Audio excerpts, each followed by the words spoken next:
Bible ऐसा बताती कि मेरे प्रभु तेरा वचन मेरे पिता हमारे मार्ग मेरे ज्योति, हमारी मेरे पिता अगुवाई करने वाला वचन मेरे पिता परमेश्वर हमारे मार्गों को स्थिर और सिद्ध कर देने वाला मेरे पिता परमेश्वर ये वचन है मेरे खुदा। इस बाइबल के वचनों को सुनने के लिए मेरे पिता परमेश्वर जितने भी लोग मेरे पिता हमें आज ऑनलाइन देख रहे हैं, मैं मेरे पिता परमेश्वर विश्वास करता हूँ ये वचन इनकी जिंदगी को बदल के रख देने मेरे खुदा परमेश्वर। तेरा अनुग्रह मेरे पिता परमेश्वर इन वचनों के द्वारा मेरे पिता लोगों पर जाए मेरे खुदा परमेश्वर। तेरा अनुग्रह तेरा फजल मेरे पिता परमेश्वर लोगों पर उतरे मेरे पिता। ये वचन मेरे पिता परमेश्वर इनकी जिंदगी को बदल दे मेरे खुदा। ये मेरे खुदावन तेरा आत्मा तेरा रूह मेरे पिता परमेश्वर लोगों की जिंदगी में कार्य करने पाए मेरे खुदा। मैं धन्यवाद करता हूँ तेरे वचनों को सुनने के लिए मेरे पिता। आज हम सब अपने कानों को अपने हृदयों को खोलते हैं मेरे खुदा के अंधकार की शक्ति इन वचनों को हमसे चुराने न पाए, बल्कि मेरे पिता ये वचन मेरे पिता एक सीख के साथ मेरे पिता परमेश्वर एक ज्ञान एक बुद्धि के समान मेरे पिता हमारी जिंदगी में प्रवेश करे। मैं ऐसी प्रार्थना करता हूँ यीशु नासरी के नाम मांगते हैं, आमीन।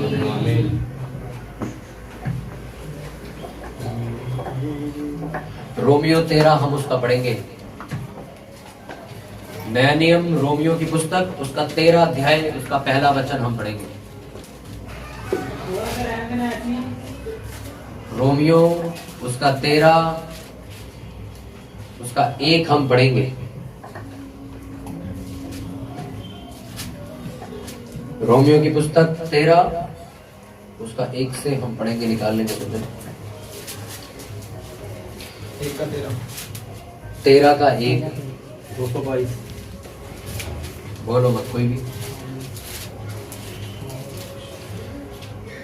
हर एक व्यक्ति शासकीय अधिकारियों के अधीन रहे, क्योंकि कोई अधिकार ऐसा नहीं जो परमेश्वर की ओर से ना हो, पर जो अधिकार है वे परमेश्वर के ठहराए हुए हैं। इसलिए जो कोई अधिकार का विरोध करता है वह परमेश्वर की विधि का सामना करता है, और सामना करने वाले दंड पाएंगे। क्योंकि हाकिम अच्छे काम के नहीं परंतु बुरे काम के लिए डर का कारण है। अतः यदि तू हाकिम से निडर रहना चाहता है तो अच्छा काम कर, और उसकी ओर से तेरी सराहना होगी, क्योंकि वह तेरी भलाई के लिए परमेश्वर का सेवक है। परंतु यदि तू बुराई करे तो डर, क्योंकि वह तलवार व्यर्थ लिए हुए नहीं और परमेश्वर का सेवक है, कि उसके क्रोध के अनुसार बुरे काम करने वाले को दंड दे। इसलिए अधीन रहना न केवल उस क्रोध के डर से आवश्यक है, वर्ण विवेक भी यही गवाही देता है। इसलिए कर भी दो, क्योंकि शासन करने वाले परमेश्वर के सेवक हैं और सदा इसी काम में लगे रहते हैं। इसलिए हर एक का हक चुकाया करो। जिसे कर चाहिए उसे कर दो, जिसे महसूल चाहिए उसे महसूल दो, जिससे डरना चाहिए उससे डरो, जिसका आदर करना चाहिए उसका आदर करो। सब बोलो आमीन आमीन हालेलुया। लिखा हर एक शासकीय अधिकारी है जो कि परमेश्वर ने अधिकार ठहराया। लिखा हर एक व्यक्ति शासकीय अधिकारियों के अधीन रहे, क्योंकि कोई अधिकार ऐसा नहीं जो परमेश्वर की ओर से ना हो, और जो अधिकार है वह कौन है? परमेश्वर के ठहराए हुए। हालेलुया। इस ऊपर की 2-3 लाइनों को दोबारा पढ़ो, आपको समझ आ जाएगा। हर एक व्यक्ति शासकीय अधिकारियों के अधीन रहे, क्योंकि कोई अधिकार ऐसा नहीं जो परमेश्वर की ओर से ना हो, और जो अधिकार है वह परमेश्वर के ठहराए हुए हैं। हालेलुया। किसके अधीन रहना हमें? किसके? शासकों के, अधिकारियों के। अभी आपको पढ़ाया मैं, अधिकारियों के क्या रहना? हमें अधीन रहना है। और लिखा वो अधिकार जो परमेश्वर ने ठहराया वो कौन है? परमेश्वर के ठहराए हुए जन, यानी कि उसके दास, जो कि अधिकार के साथ आपको क्या देते हैं? वचन देते। मैं फिर से पढ़ूंगा, ध्यान से सुनो। हर एक व्यक्ति शासकीय अधिकारियों के अधीन रहे, क्योंकि कोई अधिकार ऐसा नहीं जो परमेश्वर की ओर से ना हो, और जो अधिकार है वह परमेश्वर के ठहराए हुए हैं। इसलिए जो कोई अधिकार का विरोध करता है वह परमेश्वर की विधि का सामना करता है, और सामना करने वाले दंड पाएंगे। क्योंकि हाकिम अच्छे काम के नहीं परंतु बुरे काम के लिए डर का कारण है। अतः यदि तू हाकिम से निडर रहना चाहता तो अच्छा काम कर, और उसकी ओर से तेरी सराहना होगी। हालेलुया। क्या लिखा? किसके अधीन रहना हमने? अधिकारियों के लिए। क्योंकि अधिकार कौन है? अधिकार कौन है? परमेश्वर के ठहराए हुए दास। कौन है? परमेश्वर का अधिकार। किसी को अधिकार नहीं दिया, पर परमेश्वर ने उन लोगों को अधिकार दिया जो परमेश्वर के ठहराए हुए। हालेलुया। यीशु मसीह ने क्या पूरे गांव का अधिकार दे दिया था? जाओ जाके दुष्ट आत्मा निकालो। पूरे गांव को बोल दिया था जाके जाओ लोगों को जगा करो, मुर्दे जिंदा करो। कितनों को कहा था? 12 चेलों को कहा था जाओ जाके जगत में सुसमाचार प्रचार करो। कहा था कि नहीं? कहा था। लिखा वो अधिकार जो यीशु मसीह के पास था वो ने किसको दिया? जो ठहराए हुए थे। कुछ ऐसी सेवा पतरस ने यानी कि चेलों ने आगे ट्रांसफर कर दी जो उनके अधिकार में थी। उन्होंने कहा खाने पिलाने की सेवा हम किसी और को दें, यानी कि उन्होंने एक और अधिकार निकाल दिया बाहर। अभी तक सारा काम किसके ऊपर था? पतरस के ऊपर था कि नहीं था? क्योंकि चट्टान के ऊपर जो कलीसिया बनानी थी वो किसको भविष्यवाणी मिली थी? पतरस को। और लिखा जब पतरस खड़ा हुआ तो उसको ऐसा लगा कि अब काम और जो भार है वो बहुत ज्यादा बढ़ता जा रहा है, अब मुझे सेवा बांटनी पड़ेगी। उसने क्या किया? थोड़ा सा अधिकार निकाल के किसको दे दिया? अपने 7 सुनाम पुरुषों को, जिसमें से एक सुनाम पुरुष था स्तिफनुस। और उनको क्या सेवा मिली थी? चप्पल साफ करने की, लोगों को बिठाने की, टेंट लगाने की और लंगर खिलाने की। क्योंकि वो इतने सारे काम, वो कहते हैं ये जो बाहर के काम है ये तुम लोग करो, हमारा काम सिर्फ प्रचार सुनाना और लोगों के लिए प्रार्थना करना है। उसी तरह जिस तरह आप लोग देखते कई बार जब बड़ी सभाएं होती है, जब कभी बड़ी मीटिंग होती है इस चर्च की बाहर, तो मैं खुद टेंट लगवा रहा होता हूँ वहां पे, पर ये काम मेरे लिए नहीं है। बाइबल में लिखा है इसके लिए दूसरा व्यक्ति रखो, क्योंकि तेरे को प्रेयर करना जरूरी है। अगर मैं टेंट लगाने में अपना टाइम निकाल दूं और प्रेयर ना करूं तो अगले दिन जब लोग बीमार होकर आएंगे तो उन्हें ठीक कौन करेगा? तुमने तो टेंट लगाने में टाइम वेस्ट कर दिया। हालेलुया। कितनों को बात समझ आ रही है? लिखा अधिकारियों के पास जो अधिकार परमेश्वर ने दिया उसके तुम्हें अधीन रहना है, कि जैसा वो कहे तुम्हें वैसा करना पड़ेगा। वो अधिकार जो परमेश्वर के चुने हुए लोगों को मिला, वो क्या अधिकार था? कि लोगों को चराओ जाके, हाँ, प्रभु यीशु मसीह की सेवा करो जाके। पर जब आगे आगे हम पढ़ते चले जाएंगे, पौलुस की पत्रियां जब हम पढ़ते चले जाएंगे, तो बाइबल ऐसा बताती है कि चेलों ने ही अधिकार थोड़े थोड़े देने शुरू किए बाहर। आज जैसे पास्टर अपनी चर्च के किसी वफादार आदमी को देखता है कि ये बंदा ये काम संभाल सकता, तो क्या करता? अपनी सेवा निकाल के उसे दे देता है, भाई ये काम तुम कर लो। अगर देखा जाए तो सारा काम तो पास्टर का ही है, लंगर भी इसको ही बनाना चाहिए फिर, हाँ क्या ना? चरवाहा तो यही है, भेड़ों को खाना कौन खिलाएगा? चरवाहा। तो फिर लंगर कौन और क्यों बना रहा? तू ही बना। कितनों को समझ आ रही है? पर बाइबल ऐसा बताती है, यीशु मसीह ने अपने चेलों को जाते टाइम में बहुत अच्छी बात बोली, कहते अब मैं तुम्हें अपना चेला या नौकर नहीं कहता, अब मैं तुम्हें अपना मित्र कहता हूं। क्योंकि कोई भी गुरु अपने चेले से इतनी बातें शेयर नहीं करता जितनी मैंने तुम्हारे साथ करी। कोई भी इंसान हो, कोई भी टीचर हो, वो इतनी बातें आपके साथ शेयर नहीं करेगा। वो क्यों? क्योंकि वो आपसे इतना लगाव थोड़ी, आपका टीचर इतना थोड़ी दे देगा आपको। कितनों को मेरी बात समझ आ रही है? Hallelujah, hallelujah. उसको बैठा दो, बैठना तो वो रोता रहेगा नहीं, तो उसको बैठा दो, सो जाएगा वो। Hallelujah, hallelujah. अपने पड़ोसी को बोला अधिकारियों के अधीन रहो, अधिकारियों के अधीन रहो, क्योंकि अधिकार के लोग परमेश्वर की ओर से ठहराए हुए, परमेश्वर की ओर से ठहराए हुए हैं। आमीन, आमीन। कौन सा अधिकार जो परमेश्वर ने चेलों को दिया? सेवकाई करने का। और वो सेवकाई जो पतरस के ऊपर आई, उसने थोड़ी थोड़ी शेयर करनी शुरू कर दी। कुछ उसके साथ के चेले थे, वो कुछ काम संभालते थे। कुछ ऐसे चेले उन्हें खड़े किए जो बाकी का काम संभालते थे। कुछ ऐसे चेले थे जो चर्च की मैनेजमेंट का काम संभालते थे। पर एक्चुअल में अगर आप देखो तो स्टार्टिंग में सारा काम पतरस अकेला करता था।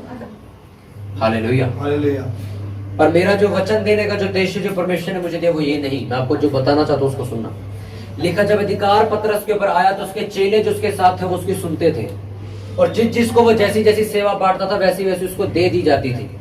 हालेलुया, हाँ के नाम। जिन 7 सुनाम पुरुषों को उन्होंने चुना वो उसकी कलीसिया के लोग थे और उसकी सुनने वाले और उसके अधीन लोग थे। इसलिए उन्होंने कहा 7 ऐसे लोग चुनो जो वफादार हो, जो प्रार्थना वाले हो, जो परमेश्वर के वचनों पर खड़े हो। ऐसे लोगों को चुनो और उनको ये सेवाएं दे दो। हालेलुया। किनको मौका मिला पतरस के साथ सेवा करने का? जो लोग परमेश्वर के साथ और पतरस के साथ वफादार थे। लिखा क्योंकि जब पतरस ने अधिकार शेयर करना अधिकार तो पतरस को मिल चुका था, अब पतरस ने देना, यानी कि अब पतरस देखेगा कि मैं किसको दूं, क्योंकि मुझे तो परमेश्वर ने परख लिया और देख लिया कि मैं वफादार, उसने मुझे अभिषेक दे दिया। अब मैंने आगे देना है, अब मैं देखूंगा कि आगे किसको देना है। जब आप पुराना नियम पढ़ते हो, शैमुएल की पुस्तक पढ़ते हो, तो बाइबल ऐसा बताती है शैमुएल किसके पास गया था अभिषेक करने? दाऊद के पास। उससे पहले हारून। उससे पहले जाओ, पीछे जाओ, स्टार्टिंग कहां से हुई थी? एली के पास। एली ने जाके किसका अभिषेक किया? शैमुएल ने जाके किसका अभिषेक किया? शाऊल ने जब धोखा दिया उसके बाद किसका अभिषेक हुआ? फिर दाऊद का अभिषेक। हालेलुया। पर आप देखो अभिषेक मेन था किस पे? एली के ऊपर। अगर आप पहला शैमुएल दूसरा शैमुएल अगर आप पढ़ना शुरू करो तो लिखा एली एक ऐसा व्यक्ति था जो रात दिन मंदिर में सोता था यानी कि चर्च में ही रहता था, चर्च में खाता पीता था, चर्च में उसका बिस्तर था, वहीं सोता था। सुबह सुबह उठ के उन्हें मंदिर की सफाई करनी होती थी। उसके बाद जब परमेश्वर ने उसको कहा कि अब तेरे नीचे जो चेला तैयार हो रहा है उसको अभिषेक दे, और अभिषेक देना शुरू किया उसने। शैमुल के बाद जब अभिषेक पढ़ना शुरू, उसके बाद किसके पास गया? शाऊल के पास अभिषेक जाना शुरू हुआ। शाऊल के पास जब शाऊल ने धोखा दे दिया परमेश्वर को, ने जैसा परमेश्वर का वैसा पूरा नहीं किया, उसके बाद परमेश्वर ने किसको बोला देने के लिए? दाऊद को दिया। हालेलुया। हालेलुया। क्या अभिषेक एक जगह रुक गया था? नहीं। परमेश्वर टाइम टू टाइम अपने वफादार लोगों को देखकर अपना अभिषेक चेंज करता है, अपने लोगों को ठहराता है। आपको क्या लगता है मेरे को परमेश्वर ने बेखामा का खड़ा किया दिल्ली में? उसने पहले किसी और को खड़ा किया होगा बेदारी के लिए, उसके बाद मेरा नंबर लगा। अगर अब मैं भी फेल हो जाऊं और मैं भी प्रार्थना ना करूं और मेहनत ना करूं और अपनी संसारिक जिंदगी में व्यस्त और पाप में गिर जाऊं, तो परमेश्वर मुझे हटा के फिर किसी दूसरे का अभिषेक करेगा, फिर उसको तैयार करेगा कि उसकी बेदारी खुले उस बंदे के जरिए। पर कब? जब वो इंसान क्या होगा? वफादार होगा। आपके ऊपर जो अभिषेक आता है वो आपकी वफादारी, आपकी विश्वास, आपकी धार्मिकता के अनुसार आता है, आपके किए हुए कामों के अनुसार आता है। हालेलुया। आपने क्या ऐसा विश्वास कमाया परमेश्वर के राज्य में कि परमेश्वर आपको उठाए और खड़ा करे? हालेलुया। बाइबल ऐसा बताते कि तुम्हारा एक ही चर्च, एक ही आराधनालय हो जहां पर तुम जाके अपनी भेंट और अपनी बलियां चढ़ा सको। कितने आराधनालय हो? 1 4 1 5 1। क्यों बोला परमेश्वर ने? क्या बाकी चेले बेकार हैं? आप नया नियम जब आप पढ़ते हो तो पौलुस ने कितनी कलीसियां खड़ी करी थी, पतरस ने कितनी कलीसियाओं की शुरुआत करी थी, उसमें से भी कितने पनप गए होंगे, कितनी चर्च स्टार्ट हो गई होंगी। पौलुस के आगे, थिमुथियुस के आगे, सिलास के आगे, अपोलुस के आगे, कितने लोग बड़े आगे। पर परमेश्वर ने क्या कहा? जो जहां है वो वहां स्थिर रहे। क्या कुरिन्थियों के लोग उठ के अपोलुस की सेवकाई में गए? नहीं। क्या पौलुस के लोग उठ के थिमुथियुस के पास चले गए? पर चेले सारे जेन्युइन थे कि नहीं? यस। आप जिस भी चेले के बारे में पढ़ोगे, चाहे पौलुस के बारे में पढ़ो, चाहे पतरस की सेवकाई के बारे में पढ़ो, चाहे आप अपोलोस की सेवकाई के बारे में पढ़ो, चाहे थिमुथियुस की सेवकाई में पढ़ो, ये सारे के सारे ऐसे सेवक थे जिन्होंने बेदारी हिला के रखी हुई थी यरूशलेम में। पर तब भी वो उनकी चर्च के लोग इधर से उधर नहीं जाते। उसकी वजह पता क्या थी? क्योंकि वो पुराना नियम पढ़ चुके थे, क्योंकि उनके पास उस टाइम पे पुराना नियम होता था पढ़ने के लिए। पुराना नियम इस बात की गवाही देता है कि लोगों के पास एक आराधनालय होता था। आप एक आराधनालय की बात नहीं सोचो, बल्कि पूरे शहर में एक आराधनालय होता था। अगर आप पुराना नियम पढ़ो, पूरे शहर का, पूरे इजराइल का, पूरे यरूशलेम में एक मंदिर था। आपको पता होगा, बाइबल कौन कौन पढ़ता है? अगर आप पुराना नियम पढ़ना शुरू करो, आपको पता लगेगा कि दूर दूर देशों से लोग यरूशलेम आराधनालय घर में आते थे कि नहीं? एक होता था सिर्फ। सोचो उस टाइम पे तो चर्चें भी इतनी नहीं थी, इतने यहोवा के मंदिर नहीं थे। आराधनालय में एक में आते थे, और वो भी यरूशलेम में था। सारे राजा वहीं जाने, सारे नबियों ने वहीं जाना, सारे लोगों ने वहीं जाना अपनी बलियां लेके, कोई कहीं नहीं जाता था। पर आज परमेश्वर का अभिषेक लोगों पे कम क्यों हो गया है? क्योंकि आराधनालय एक बचा नहीं है। जो बाकी के आराधनालय वो गलत नहीं है, मैं जो समझा रहा हूं उसको सुनो।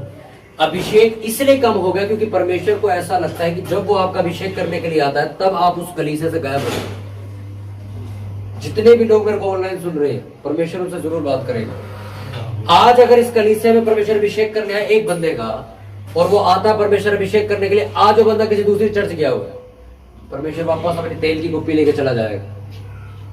फिर परमेश्वर उस कलीसिया में जाएगा, अच्छा वहां जाता, चलो वहां जाके वो देखेगा आज वो यहाँ गया। वो लोग जिनका एक आराधनालय नहीं, जो एक अधिकारी के नीचे काम नहीं करते, कभी भी वो अधिकारी उनको अपना अभिषेक नहीं दे सकता।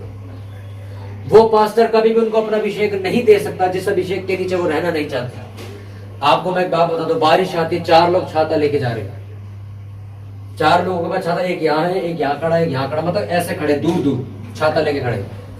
अब आप एक छतरी के नीचे और भीग नहीं रहे हो, छाते के नीचे आके भीगोगे? नहीं भीगोगे। अब आप छाते से बाहर निकले, दूसरे छाते की तरफ जा रहे हो, दूसरे छाते तक पहुंच तो जाओगे सर, पर जो बीच में बारिश से गीले हो गए वो क्या करोगे? ये गीले हो गए, वापस खड़े हो गए, बारिश फिर रुक गई, छतरे पे आ गए, फिर अब तीसरी छतरी के नीचे जा रहे, फिर जाने में फिर गीले हो जाओगे, फिर छतरी के नीचे खड़े, फिर चौथी छतरी की तरफ जाओगे। आप छतरियों के नीचे तो जा रहे हो, पर आप ये भी तो सोचो सर, आप गीले भी तो हो रहे हो साथ साथ। आपका छतरी में आने का फायदा हुआ क्या? फिर गीले तो तब भी हो गए। आप पाप की बारिश से बचना चाहते हो, पर आप अनॉइंटिंग की छाता खोलना नहीं चाहते। हालेलुया। उसमें लिखा तुम्हारे लिए ठहराए गए वो याजक, वो शासकीय, वो अधिकारी जो तुम्हारे ऊपर अधिकार जता सके, जिनके अधीन तुम्हें रहने के लिए कहा गया, ना कि बल्कि डर की वजह से, बल्कि अच्छे कामों के लिए, कि जब मैं कोई गलती करूं तो मुझे सिखाने वाला मेरा गुरु। आपको पता है जहां से मैंने पढ़ाई करी, जहां से मैंने कोर्स सीखा अपना मार्केटिंग का, वो एक ही टीचर था, एक ही टीचर से मैंने सीखा। और आज भी अगर कंप्यूटर में मेरे को दिक्कत आती, मैं आज भी उसे ही फोन करता हूँ। पता है क्यों? मेरे पे 5 नहीं है, एक ही है, मुझे पता, वही समझाएगा। ये चीज होती नहीं, मैं उसको डायरेक्ट फोन मार देता हूँ टीचर को। आपको पता है जिस बॉस से मैं सैलरी लेता हूँ वो बॉस एक ही है। आपको पता है जिनको मैं माँ बाप बोलता हूँ वो माता पिता एक ही है। आपको पता कल को जो मेरी वाइफ है वो मेरी एक ही वाइफ होगी। हर एक चीज परमेश्वर ने एक ही बनाई है, वो दूसरी नहीं बनाई। दूसरी आप लोग पैदा करते हैं, दूसरी इंसान पैदा करता है। परमेश्वर ने क्या बनाया था? एक इंसान। धर्म 4 हमने बना दिए, बनाए कि नहीं बने? उसी तरह आप अपने हिसाब से आराधनालय बदलते हो, बदलते हो, बदलते हो, पास्टर बदल। लिखा जैसा तेरा विश्वास होगा वैसा तेरे लिए होगा। बहुत सारे लोग ये सोच के आते हैं चर्चों के अंदर कि आज हम जा रहे तो ठीक होके जाएंगे। कुछ लोग ये सोच के आते हैं कि इस वाले में भी जाकर देख लेते हैं, शायद कुछ बन जाए हमारा। तो जैसा जिसका विश्वास होगा वैसा उसके लिए उसी चर्च में होगा। बहुत सारे लोग अभिषेक, मैं कैसे बढ़ गया अभिषेक में? मेरे जो साथ के लोग मुझसे पूछते कि भाई हमें 12 साल हुए, हमें 13 साल हुए, भाई तुम 3 या 4 साल में इतना तेजी से कैसे बढ़े? उनका मेरा कारण ये था कि मैं भागा नहीं जा रहा। मैं जब नया नया मसीह में हम लोग आए तो हमें एक चर्च मिल गई और एक ही चर्च में हम बने रहे, हम गए ही नहीं कहीं। वो अलग बात है कि चर्च ही बंद हो गई। वो ये तो आज भी मैं वही होता और आज भी चर्च नहीं होती। वो एक जरिया था परमेश्वर का कि मुझे खड़ा करना था उसे। उसके बाद मैंने 2-4 चर्चें ढूंढी कि जीवित कलीसिया मुझे मिल जाए, पर मुझे मिली नहीं। एक आधी मिली मेरे को, पर हम वहां जा नहीं पाए क्योंकि वो बहुत दूर थी, पंजाब की तरफ। अब इतनी दूर कैसे जाएंगे हर संडे? हमने घर में संगति शुरू करी और हम ऑनलाइन सुनते चले गए और मैं कहीं नहीं भटका कि आज इस पास्टर। और ऑनलाइन भी अगर मैं सुनता था तो एक ही बंदे का सुनता था मैं, आज इसका आ रहा है इसका भी सुन लो, आज इसका आ रहा है इसका भी सुन लो, आज इसका आ रहा है इसका भी सुन लो। मेरे से कई सारे ऑनलाइन पे बहुत अच्छा प्रचार करते हैं, बहुत शानदार प्रचार करते हैं, बहुत गहराई में ले जाते हैं। मुंबई में, पंजाब में, बहुत सारी जगह। मैं उन्हें गलत नहीं कह रहा हूँ, पर मैं आपको ये कह रहा हूँ कितनों की सुनोगे? मैंने कितनों की नहीं सुनी, मैं एक ही तरफ चला, इसलिए मैं जल्दी निकल गया। आपको मैं एक तरीका बताता हूँ, एक आपको एग्जांपल देता हूँ। एक दौड़ शुरू हुई, 7-8 लोग भागने शुरू हुए। आपको पता है उस 7-8 लोगों ने जब भागना शुरू किया तो आगे जाके कोई इधर भाग गया, कोई इधर भाग गया, कोई उधर से आ रहा, पर एक लड़का ऐसा है जो सीधा भाग रहा है, जो सीधा भाग रहा हो। जीतेगा कौन? सीधे वाला। जो इधर भाग गया। अब आप आना है इसी ट्रैक पे, क्योंकि ट्रैक यही है, क्योंकि रूल ये है जो इस सड़क से होके भागेगा वो जीतेगा। तुम शॉर्टकट मार के आ जाओ, हम नहीं मानेंगे। अब वो शॉर्टकट मार के चला भी जाएगा, आगे रोक देंगे उसको, नहीं भाई सड़क से भाग के आओ। वो वापस आएगा घूम के, फिर इसी सड़क पे आएगा। समझ रहे हो कि नहीं? इसलिए वो वचन जो बाइबल में लिखा कि दौड़ते सभी पर इनाम एक लेके जाता है, क्योंकि जो बाकी के दौड़ रहे हैं वो अंधाधुंध भाग रहे। कुछ लोग जो जल्दी, आपने कई लोगों की सेवकाई देखी जो बहुत जल्दी आए सेवकाई में, जो बहुत अभी आए, कुछ 10-12 साल पहले मसीह में उन्होंने जाना परमेश्वर को, और आज उनकी सेवकाई में हजारों लोग आ गए। कैसे हो गया ये? और कुछ लोग आज तक सेवकाई कर रहे हैं, उनके 50 साल में 50 बंदे से ऊपर कोई बंदा नहीं गया। क्यों हो रहा है ऐसा? उसकी वजह सर एक है, क्योंकि उन लोगों ने एक रास्ता नहीं पकड़ा। उन्होंने एक मोटिव नहीं, अच्छा मेरा दर्शन है कि बेदारी है, कल सुबह उठ के मेरा दर्शन हो जाएगा। नहीं, मेरा दर्शन ये है कि मैं जहांगीरपुर में जगह जगह चर्चे खोल दूं, फिर मंगलवार को मेरा दर्शन हो जाएगा। नहीं, मैं चाहता हूँ कि हर स्टेट में जाके मैं प्रचार करूं, फिर बुधवार को। नहीं, मेरा दर्शन ये है, नहीं मैं यूट्यूब वाली मिनिस्ट्री। आप कहीं नहीं पहुंचोगे, आप कुछ भी नहीं कर पाओगे। मैं आपको 1 चम्मच राजमा चावल खिलाता हूँ, 1 चम्मच फिर कड़ी चावल खिलाऊंगा, फिर 1 चम्मच दाल चावल खिलाऊंगा, फिर 1 चम्मच आपको मीट चावल खिलाऊंगा। टेस्ट बताओ किसका बढ़िया? बता पाओगे? किसी एक का टेस्ट आपके मुंह में नहीं रह जाएगा। एक का भी आप कहते हो ना कि हाँ कड़ी चावल का टेस्ट अभी भी है, नहीं रह जाएगा। आप करके देखना कभी। आप थोड़े चावल खा लो नमकीन वाले, उसके बाद सब्जी खा लो, उसके बाद कुछ मीठा खा लो, आपका टेस्ट खत्म हो जाएगा जब रोटी खा के उठोगे तो। क्यों? आपने सब कुछ आपको टेस्ट करने की आदत पड़ी हुई। इसलिए इसमें लिखा कि इसलिए अधीन रहना ना केवल उस क्रोध के डर से आवश्यक है, वरन विवेक भी यही गवाही देता है इसलिए कर भी दो, क्योंकि शासन करने वाले परमेश्वर के सेवक हैं और सदा इसी काम में लगे रहते हैं। इसलिए हर एक का हक चुकाया करो। जिसे कर चाहिए उसे कर दो, जिसे महसूल चाहिए उसे महसूल दो, जिससे डरना चाहिए उसे डरो, जिसकी आदर करना चाहिए उसका आदर करो। हमारे दिल्ली के अंदर पास्टर से कोई नहीं डरता, और जिसका आदर करना चाहिए नबियों का, पास्टर का, वो भी नहीं करते। इसलिए आज यहाँ बेदारी नहीं। ये भी एक बेदारी का एक माइनस पॉइंट है, जो कि मैं आपको सिखाता हूँ। बेदारी तब अगर एक देश में एक पास्टर की बेइज्जती कर दी जाए तो बाइबल ऐसा बताती है वो देश उजड़ जाता है। सोचो जब वही देश उस पास्टर की इज्जत कर देगा तो देश बस नहीं जाएगा। फिर कितनों को समझ आ रही है? लिखा शासकियों के, अधिकारियों के अधीन रहना सीखो, ना कि सिर्फ इसलिए कि वो तुम्हारा पास्टर है, इसलिए कि भैया हम कल गलती करेंगे तो समझाएगा कौन। कितनों को बात समझ आ रही है? हालेलुया। हालेलुया। अपने पड़ोसी को अधिकारियों के अधीन रहना सीखो, अधिकारियों के अधीन रहना सीखो, क्योंकि वो अधिकार यहोवा ने उनको दिया है। उनके अधीन रहना सीखो। हालेलुया। देखा तुम्हारी वाइफ कितनी होंगी? एक। हाँ, कितनी होंगी? किसी को देखा मैं 4 घर में रहता हूँ, आज यहाँ सोता हूँ फिर कल वहां सोऊंगा। कितने घर होते हैं? काम कितने होते हैं? पैर कितने परमेश्वर ने तुम्हें? एक ही पैर दिए ना। मेरे कहने का मतलब है ये 2 पैर एक ही हो गए ना, ऐसा नहीं 2 और लगे हुए साइड में कि ये खराब हो तो ये लगा लूंगा। एक ही शरीर दिया आपको, एक ही बार जियोगे, एक ही बार मर जाओगे। दूसरा जन्म बाइबल में नहीं है, सारे अपनी कहानी बनाते हैं। सब कुछ एक ही बार होता है। आराधनालय भी एक, हमारा बोया गया बीज भी एक, जहां पर हम अपने भेड़ अपनी बकरियां उठाकर लेके जाएंगे बलि करने के लिए वो भी जगह एक, जहां से हम खाएंगे वो जगह भी एक। कितनों को बात समझ आ रही है? इतना गहरा वचन मैंने आज तक नहीं दिया। मैं क्यों दे रहा हूं उसकी वजह, परमेश्वर, क्योंकि ये साल मैंने आपको पता 2022 एक बेदारी का साल। आमीन। मैं नहीं चाहता कि आप एक ऐसी बेदारी का हिस्सा बनो क्योंकि मूर्ख बेदारी हो। कि बेदारी तो आ गई, प्रेयर करनी किसी को नहीं आती, भीड़ ही भीड़ है चर्च में, सिर्फ वचन किसी को पढ़ना नहीं आता, हाँ, अधीन रहना किसी को नहीं आता। लिखा, इसमें क्या लिखा? जब तुम शासकियों अधिकारियों की बुराई करते हो तो तुम उसका दंड पाओगे, क्योंकि वो दंड यहोवा की ओर से आएगा, क्योंकि उसको अधिकार देने वाला यहोवा। पास्टर की पीठ पीछे बुराई करो, उसका दंड मैं नहीं देता, कौन देता है? यहोवा। कितनों को बात समझ आई? मूसा के ऊपर कितने लोगों ने कुड़कुड़ाई, ये पागल बना रहा हमको आदमी। ये खुद तो 40-40 दिन पहाड़ पर चला जाता, हमें नीचे छोड़ के चला जाता। लोगों ने बहुत कुड़कुड़ाया, बहुत गालियां दी, तो मूसा जाके बड़े प्यार से कहता है, क्या तुम्हारी गालियां मेरे लिए? मेरे लिए क्यों? वर्ण यहोवा के लिए, क्योंकि मैं दास तो उसी का ही हूँ। और बाइबल ऐसा बताती, जिन्होंने उसको कोसा उन्हें कोड़ पड़ा, किसी के हाथ खराब हो गए, किसी का शरीर खराब हो गया। हालेलुया। हालेलुया। अधिकारियों के अधीन रहना बहुत जरूरी है, और जो लोग एक अधिकारी के नीचे नहीं, वो कभी भी उस अभिषेक का हिस्सा नहीं बन सकते, वो कभी उस दर्शन का हिस्सा नहीं बन सकते। हालेलुया। हालेलुया। मैं अपना जहाँ दशमांश बोता हूँ, मैं 4 चर्चों में नहीं बोता, मैं आज भी वही बोता हूँ जहाँ से मैंने सब कुछ सीखा है, वही मेरा दशमांश जाता है। आज भी मैं अपने उसी पास्टर को दशमांश भेजता हूँ जो पास्टर मेरे लिए। आपने 4 पास्टर अपने रखे हुए हैं, आपको जब ट्रबल आता है आपको यही नहीं पता कौन सा पास्टर आपके लिए प्रेयर कर रहा है, आपको यही नहीं पता। आपको पता, कुछ मेरे जानकार है, मैं नाम नहीं लूंगा, कुछ मेरे जानकार ऐसे हैं, उन्होंने बड़े सारे ना स्पिरिचुअल फादर बनाए हुए अपने, जो मतलब यूट्यूब पे ज्यादा फेमस है, ये मेरा आत्मिक पिता से, वो मेरा आज से स्पिरिचुअल फादर हो गया। अब जब फंस जाते हैं तो फोन किसके पास जाता है? ब्रदर यशकुली के पास। और फिर मैंने सलाह दे के आता हूं, काम सही करा के आता हूं। पर स्पिरिचुअल फादर कौन है? पूरे जगत में जितने घूम रहे सारे स्पिरिचुअल फादर हमारे।